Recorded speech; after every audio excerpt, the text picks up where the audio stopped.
Seja muito bem-vindo, eu sou Luciano S. e esse é o canal Casos Sobrenaturais Reais. Não deixe de fazer a sua inscrição e ativar o sininho para não perder os próximos vídeos e escreva nos comentários de que cidade você está nos assistindo. Desde já, o nosso muito obrigado.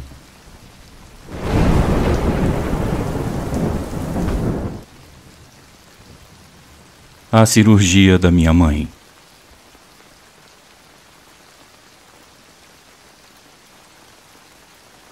Boa noite, Luciane e amigos do canal. Meu nome é Úrsula, eu sou enfermeira e moro no Rio de Janeiro. Aí vai mais um relato das minhas experiências. Eu trabalhava à noite em um grande hospital na cidade de Niterói. Em determinada época, minha mãe, que era diabética, começou com uma dor lancinante na perna direita. Devido ao meu trabalho em hospital durante o dia, minha prima se prontificou em levar minha mãe ao médico. A orientação era de que a minha mãe precisaria passar por uma cirurgia urgente. Eu entrei em contato com uma médica amiga minha que me indicou um excelente cirurgião no hospital em que eu trabalhava na cidade de Niterói. Eu fiz contato com esse cirurgião que internou a minha mãe com urgência. Como eu trabalhava na clínica de ortopedia, eu solicitei ao meu chefe a liberação de um leito para minha mãe, o que me manteria por perto durante os meus plantões, além de poder contar com o apoio e a ajuda dos meus colegas. Nessa época eu trabalhava com uma técnica de enfermagem que se tornou minha amiga pessoal. A cirurgia foi marcada e a minha mãe foi levada ao centro cirúrgico e essa minha amiga ficou comigo o tempo todo. Durante o período da cirurgia, o cirurgião veio me avisar que a perna da minha mãe precisaria ser amputada, mas depois ele veio novamente dizer que ainda não havia feito a amputação. Cabe dizer que a minha mãe não tinha condições emocionais para perder nenhuma parte do seu corpo.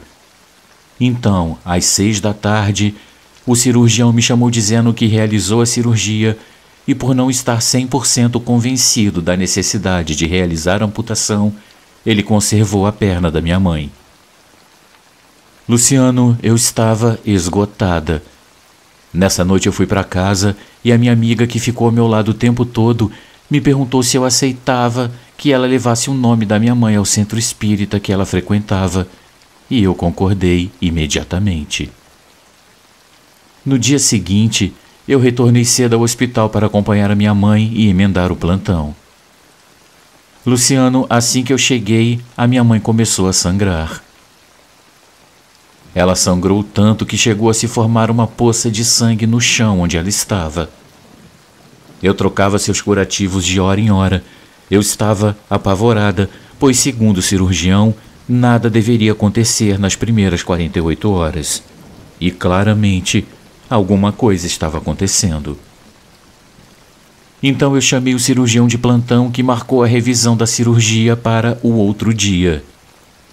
Devido a várias intercorrências, minha mãe foi operada às 4 da tarde, horário de início da reunião no centro espírita da qual a minha amiga pertencia.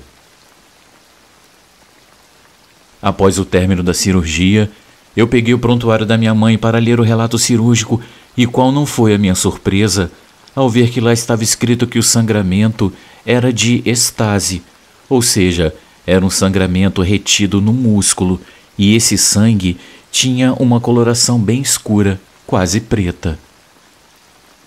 Luciano, o sangramento da minha mãe que eu e a minha amiga cuidamos era rutilante, um sangue bem vivo, e a minha mãe permaneceu com a sua perna e não houve mais necessidade de amputação.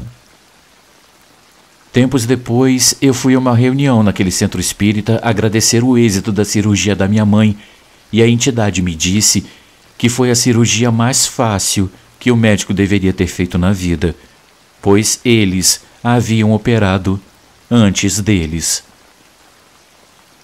Minha mãe faleceu no dia 21 de abril de 2015 com as 2 pernas. Luciano, muito obrigado por ler mais um dos meus relatos.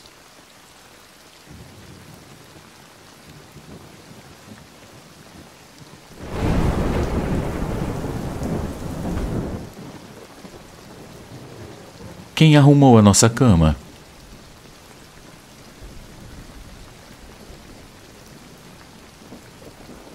Saudações, Luciano e amigos. Meu nome é Robson e eu sou da cidade de São Caetano do Sul.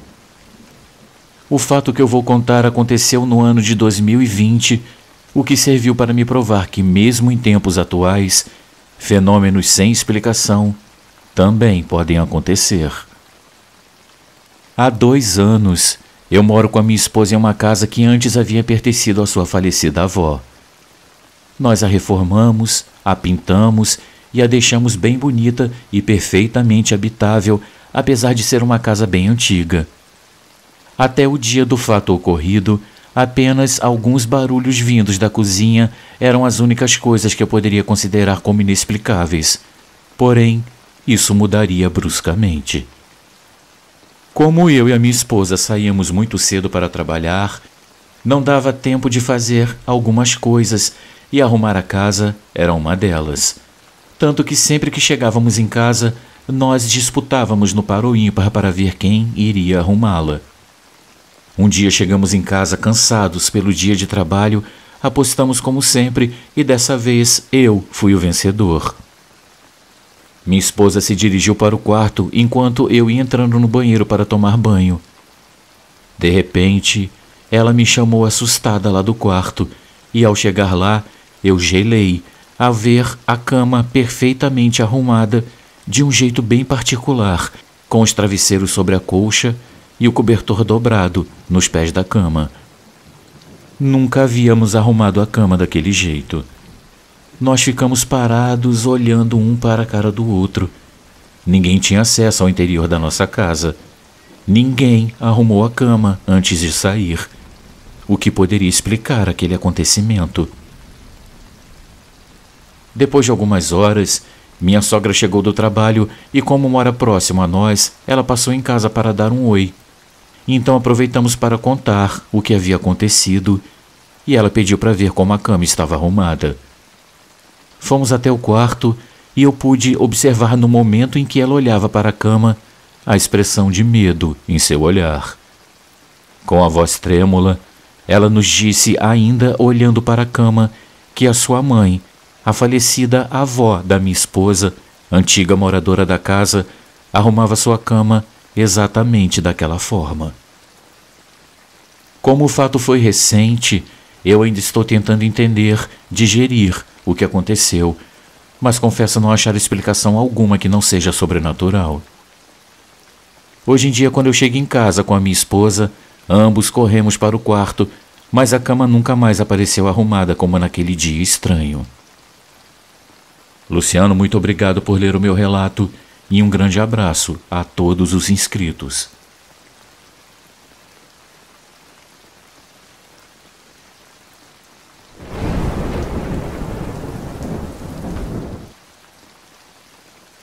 O maior sobrenatural de todos.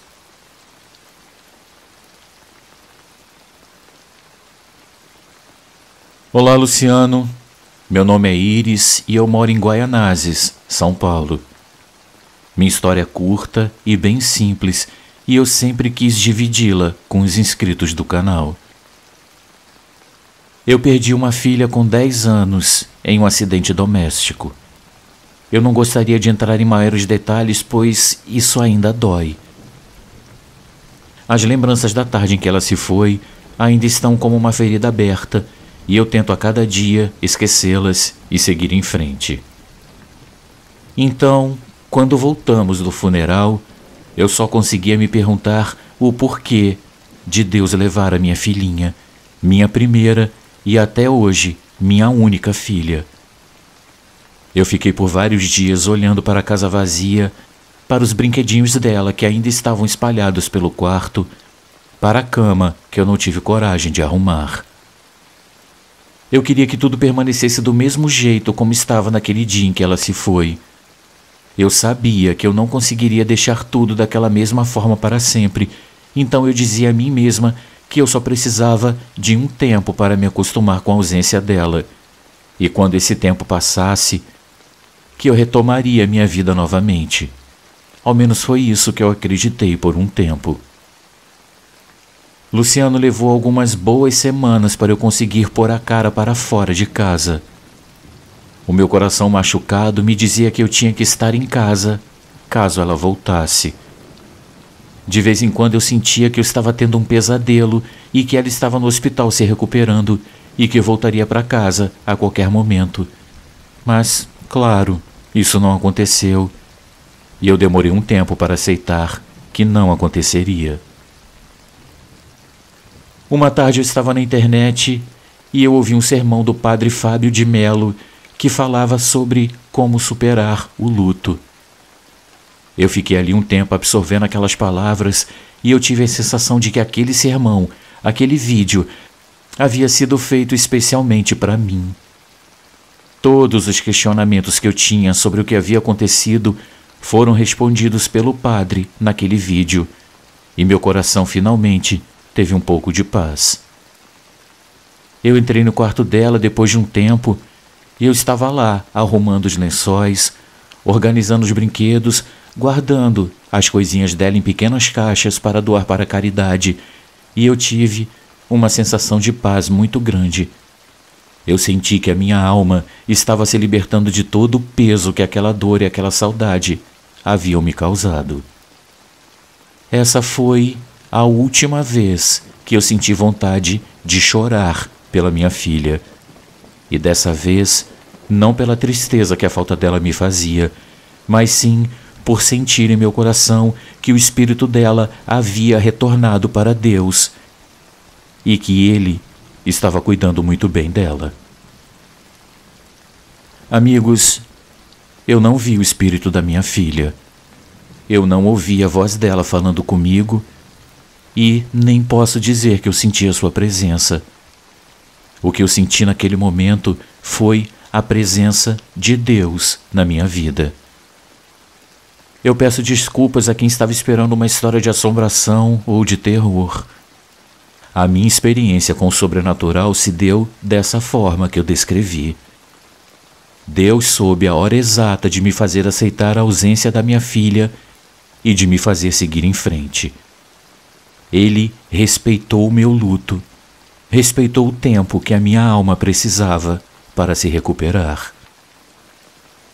Depois ele fez com que sua palavra chegasse até a mim, através daquele vídeo do padre Fábio de Mello, e me fez entrar novamente no quarto da minha pequena, não para chorar e lamentar a sua partida, mas sim para reunir as coisas que a fizeram feliz enquanto ela estava viva, para fazer outra criança feliz, assim como eu tenho certeza que ela foi enquanto esteve nesse mundo. Existem várias formas do sobrenatural se manifestar, e a que se manifestou para mim foi na forma de uma palavra, de um carinho e um conforto. E não há nada que me convença do contrário. O amor de Deus é a maior manifestação sobrenatural que uma pessoa pode ter em sua vida.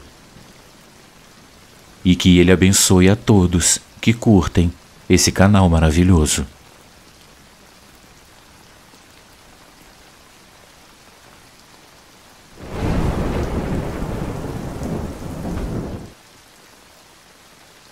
Uma paixão de outro mundo.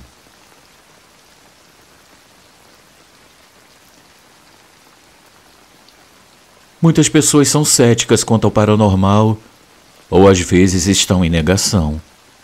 Mas quando você encontra marcas estranhas em você ou na sua mobília, como você explica isso? Luciano e amigos, essa é uma história real. Os meus avós, um tio e uma tia, moravam em uma casa muito antiga e grande no interior de São Paulo. Aquela casa sempre me deu calafrios.